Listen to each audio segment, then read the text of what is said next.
এই গরিব ছেলেটি একজন ধনী মেয়েকে বিয়ে করে, কিন্তু যে বিয়েটা সুখের হওয়ার কথা ছিল তা একসময় যন্ত্রণায় পরিণত হয়।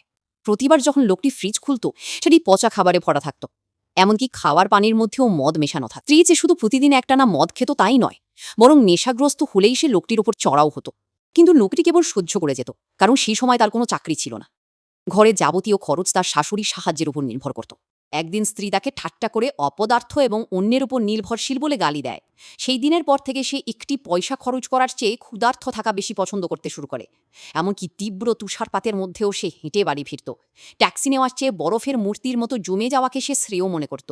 স্ত্রী বাসন ধোয়ার সময় অর্ধেক বোতল ডিশওয়াশার শেষ করে ফেলত এবং কল অনবরত ছেড়েই রাখত।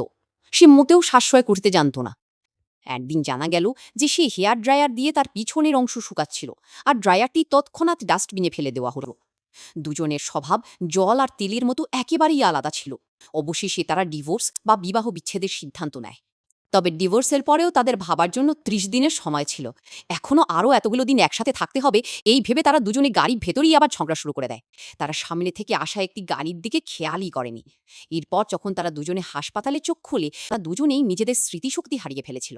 সমস্ত ক্ষোভ ও ঘৃণা ঠিক সেই মুহূর্তেই গায়েব হয়ে যায়।